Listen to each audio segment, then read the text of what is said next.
வணக்கம்.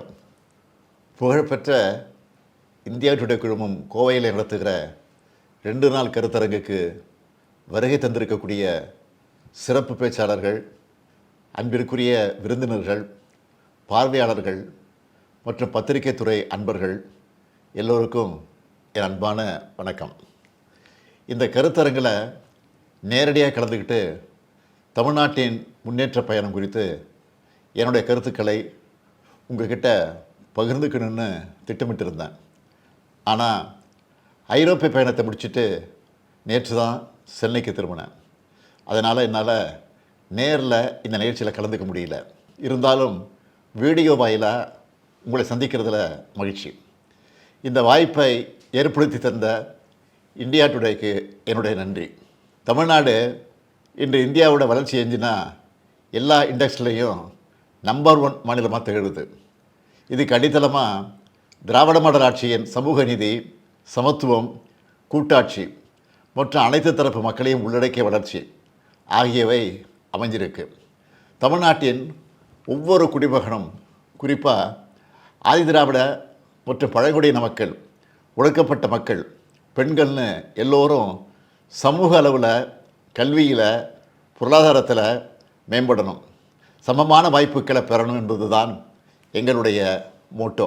சமத்துவம் என்பது சொற்களில் மட்டுமல்ல, செயல்பாட்டிலையும் எதிரொலிக்கிற அளவுக்கு செயல்படுகிறோம்.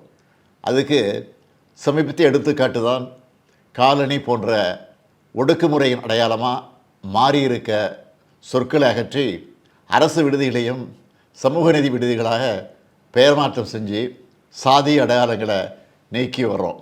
இதெல்லாம் சமத்துவத்துக்கு எதிரானவர்களுக்கு அலர்ஜியை கொடுத்துருக்கு.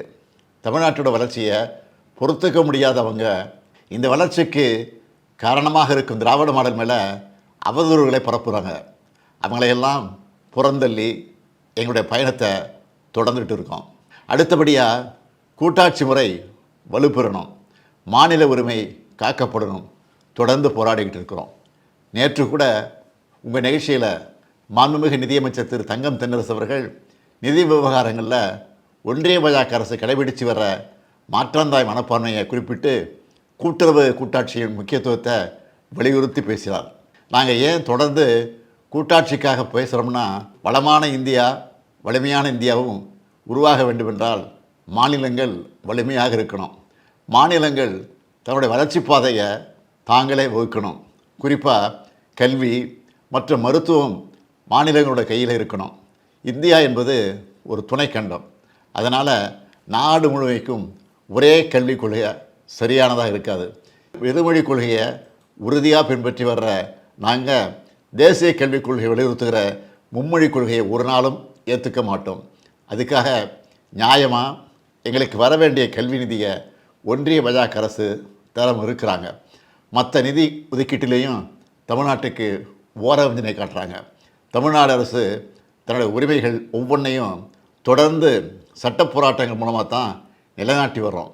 நியமன ஆளுநரின் முட்டுக்கட்டைகள், ஒன்றிய அரசின் தடைக்கற்கள் பல வரலாம். ஆனாலும் தமிழ்நாடு போராடும், தமிழ்நாடு வெல்லும். எத்தனையோ இடர்கள், எத்தனையோ தடைக்கற்கள், எத்தனையோ சூழ்ச்சி அரசியல்கள், ஆனால் எதாலையும் திராவிட மாடல் அடிப்படையிலான தமிழ்நாட்டோட வளர்ச்சியை தடுக்க முடியல. அதனால தான் இந்தியாவிலேயே இரட்டை இலக்க பொருளாதார வளர்ச்சியை எட்டி காட்டின ஒரே மாநிலமாக திராவிட மாடல் தமிழ்நாட்டை உயர்த்தியிருக்கு. எங்களுக்கு ஒரு இலக்கு இருக்குது.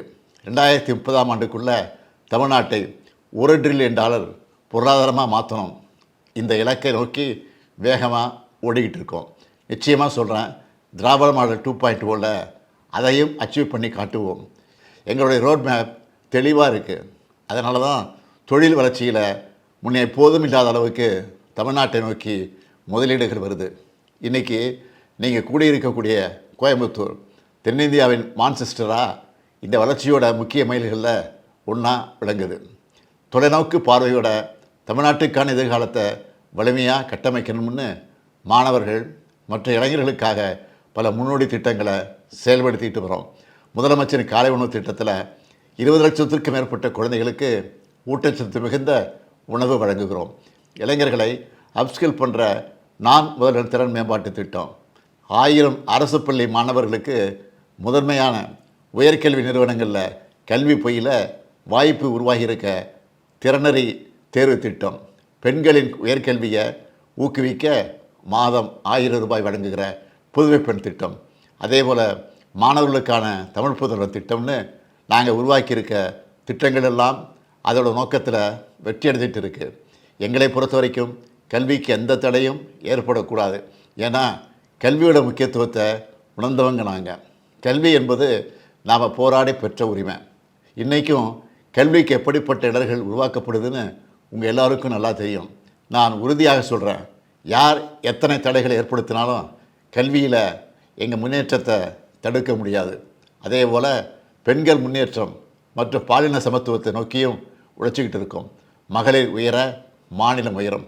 அதுக்காக 1,17,00,000 மகளிர் மாதம் 1000 ரூபாய் பெறும் கலைஞர் மகளிர் உரிமை திட்டம், 528 கோடி முறை கட்டணமில்லா பேருந்து பயணம், செஞ்சிருக்க விடியல் பயணம் திட்டம் போன்றவற்றை செயல்படுத்தி கொண்டிருக்கிறோம்.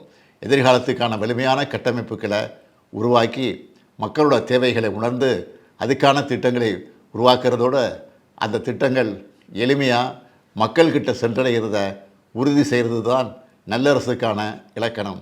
அந்த வகையில் உங்களுடன் ஸ்டாலின் திட்டம் மூலம் 10,000 சிறப்பு முகாம்கள் நடத்த திட்டமிடப்பட்டு இதுவரை 5,691 முகாம்கள் நடத்தி முடிக்கப்பட்டிருக்கு. இதில் 46 அரசு துறை சேவைகளை வழங்குகிறோம். மாற்றுத்திறனாளிகளுக்கு உள்ளாட்சி அமைப்புகளில் இடஒதுக்கீடு கொடுத்து அவங்க குரல் ஒலிக்கிறத உறுதி செஞ்சுருக்கிறோம். இப்படி மக்களுக்கான தேவைகள் என்னென்னு பார்த்து பார்த்து செய்கிறதால தான் பலரும் நம்ம திராவிட மாடல் அரசை இந்தியாவுக்கான வழிகாட்டியாக சொல்கிறாங்க. யூடியூப்பில் பல வட இந்திய சேனல்களும் திராவிட மாடலின் செயல்பாடுகளை தங்களோட மாநில மக்களுக்கு எடுத்து சொல்கிறாங்க. நேற்று கூட கேபிசி நிகழ்ச்சியில் அமிதாப் பச்சன் அவர்கள் மன்னார் வளைகுடாவில் இருக்கக்கூடிய கரியாச்சல்லி தீவை காப்பாற்ற திராவிட மாடல் அரசு எடுத்து வர முயற்சிகளை பற்றி சொல்லியிருக்கிறாரு. இப்படி யாரையும் புறக்கணிக்காத திட்டமிட்ட வளர்ச்சி பாதைகள் செல்லும் தமிழ்நாட்டின் பயணம் ஒவ்வொரு குழந்தைக்கும் தரமான கல்வி, ஒவ்வொரு பெண்ணுக்கும் மேம்பாடு, ஒடுக்கப்பட்டவருக்கு உயர்வு என்பதை உறுதி செய்யுது. உங்கள் எல்லோருடைய ஒத்துழைப்போட உலக அளவில் தலை சிறந்த மாநிலமாக தமிழ்நாட்டை உருவாக்க எல்லா முயற்சிகளையும் தொடர்ந்து நாங்கள் மேற்கொள்வோம்னு உறுதியளித்து இந்த வாய்ப்புக்கு நன்றி கூறி விடைபெறுகிறேன். வணக்கம்.